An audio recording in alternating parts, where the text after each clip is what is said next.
North Atlantic treaty organisation, जिसको north Atlantic alliance भी बोला जाता है दोस्तों, ये 12 कंट्री से मिलकर एक अलायंस, मिलिट्री अलायंस बनाया, जिसका मकसद ये था कि जब भी इनमें से किसी एक कंट्री पर कोई भी दूसरा कंट्री जंग लेकर आता है, वॉर लेकर आता है, तो दूसरे कंट्रीज जो है वो इसकी मदद करेंगे, वो इसको अपनी मिलिट्री देंगे, इसकी मतलब फाइनेंशियल भी मदद करेंगे और उसको डिफेंस एड भी प्रोवाइड करेंगे। दोस्तों जब एडोल्फ हिटलर ने 1939 में, सितंबर 1939 में पोलैंड को इन्वेजन किया, तो उसके बाद ग्रेट ब्रिटेन और फ्रांस ने जो है वो जर्मनी पर जंग का जो है वो ऐलान किया। तो उसके बाद 1945 सितंबर 2 1945 तक जो है पूरी दुनिया में ये जंग फैली। वर्ल्ड वार 2 जो है वो सितंबर 1939 से लेकर सितंबर 2 1945 तक जारी रही, जिसने पूरी दुनिया को अपनी लपेट में लिया। इसके बाद इन 12 कंट्रीज ने मिलकर डिसाइड किया कि हम अपनी एक मिलिट्री अलायंस बनाते हैं, जिसका मकसद ये होगा कि दूसरे कंट्रीज जिसकी किसी और कंट्री के साथ जंग होगी तो उसको जो है फुल सपोर्ट किया जाएगा। उस वक्त जो है वो 4 अप्रैल 1949 को इसमें USA, Canada, Belgium, Denmark, France,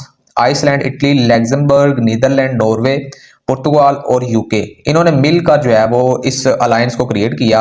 और उसके बाद 10 राउंड्स में तकरीबन इसमें 20 कंट्रीज और शामिल हुए। इनमें 1952, 1955, 1982 है, 1999 है, 2004, 9, 17, 20, 2023 है, उसके बाद 2024 है। अभी रिसेंटली स्वीडन ने 7 मार्च 2024 को नेटो को ज्वाइन किया। तो यूं कुल मिला के इनके 32 कंट्रीज बन जाते हैं नेटो में, जिसमें 30 जो है वो यूरोपियन कंट्रीज हैं और बाकी जो 2 हैं वो नॉर्थ अमेरिका से हैं। इनका मकसद ये है कि जब भी हमारी किसी एक कंट्री की किसी दूसरे कंट्री के साथ लड़ाई होगी तो उसको फुल इन्होंने सपोर्ट करना है, उसको फाइनेंशियल एड भी देंगे, डिफेंस एड भी देंगे और उसको बचा लेंगे, मतलब वो सेफ रहेगा। और दूसरी तरफ अगर देखें दुनिया में 50 प्लस जो है वो इस्लामिक कंट्रीज हैं, लेकिन इसके बावजूद जो है मुसलमानों को हर तरफ से मार पड़ रही है। इसकी मेन वजह ये है कि हमारा अलायंस नहीं है, हम मुत्तहिद नहीं है, हमारा कोई इतफाक नहीं है। आप देखें दुनिया में 12 कंट्रीज, इस्लामिक 12 कंट्रीज है जिनको लिस्ट में लेकर आया जाता है, जिसको लिस्ट में लेकर आया जाता है, और इनकी जो इकोनॉमिक सिचुएशन है वो भी बहुत ज़्यादा स्ट्रॉन्ग है, और दूसरा जो है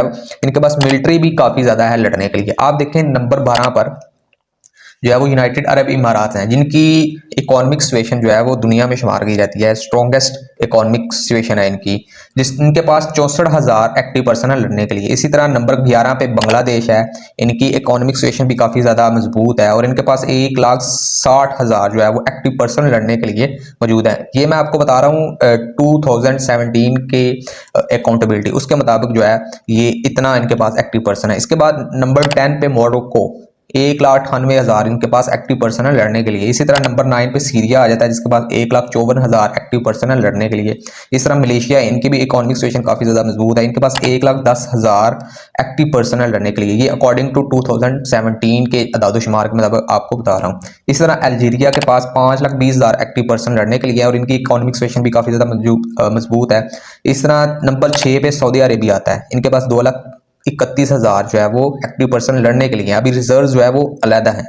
और इसी तरह नंबर 5 पे पाकिस्तान की इकोनॉमिक सिचुएशन तो काफ़ी ज़्यादा इस वक्त देखा जाए तो बैड है, लेकिन इनके पास फिर भी 6,37,000 एक्टिव पर्सन लड़ने के लिए रिजर्व अलग हैं। और उसके अलावा प्लस इनके पास जो सबसे मजबूत जो चीज़ है वो इनके पास न्यूक्लियर पावर मौजूद है। इसी तरह इंडोनेशिया के पास 9,75,000 जो है वो एक्टिव पर्सन लड़ने के लिए मौजूद है। इसी तरह ईरान के पास जो है वो नंबर 3 पे आता है, इसके पास 5,34,000 एक्टिव पर्सन लड़ने के लिए मौजूद है। इसी तरह इजिप्ट के पास 4,38,000 एक्टिव पर्सन मौजूद हैं। इसी तरह टर्की जो है इनकी भी इकोनॉमिक सिचुएशन बहुत ज़्यादा मजबूत है और इनके पास 5th जनरेशन के अब तो लड़ाके तैयार भी मौजूद हैं, इन्होंने खुद उसको जो है वो मैन्युफैक्चर किया है। इनके पास 3,55,800 एक्टिव पर्सन लड़ने के लिए मौजूद है। लेकिन इसके बावजूद पाकिस्तान या दीगर जो इसमें कंट्रीज मैंने नाम लिया, इनके पास इतनी ज़्यादा फोर्स भी मौजूद है, इकोनॉमिक सिचुएशन भी जो है मौजूद है, लेकिन इसके बावजूद मुसलमान जो है वो पूरी दुनिया में जलील हो रहे हैं। इसकी वजह ये है कि हमारे पास कोई अलायंस नहीं है। मुसलमानों का भी एक अलायंस होना चाहिए, जैसे आप बना लें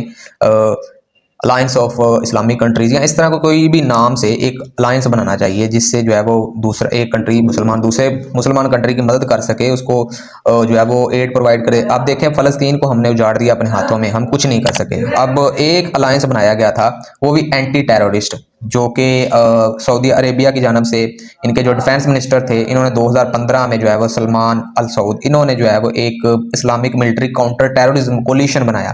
अब देखिए टेररिज्म कोलिशन बना लिया, लेकिन जो दूसरे कंट्री जो यहूदी हैं या दूसरे लोग हैं जो मुसलमानों पर दहशतगर्दी कर रहे हैं, उनके खिलाफ कोई भी एंटी जो है वो इन्होंने इस्लामिक मिलिट्री अलायंस नहीं बनाया। तो इसकी देखें अपने मुफाद के लिए इन्होंने जो है अपनी सपोर्ट के लिए इसको क्रिएट किया हुआ है, ये जो IMCTC है, जिसको इन्होंने 15 दिसंबर 2015 में जो है वो क्रिएट किया। लेकिन अनफॉर्चुनेटली मुसलमानों की मदद के लिए इनके पास कोई भी अलायंस नहीं है।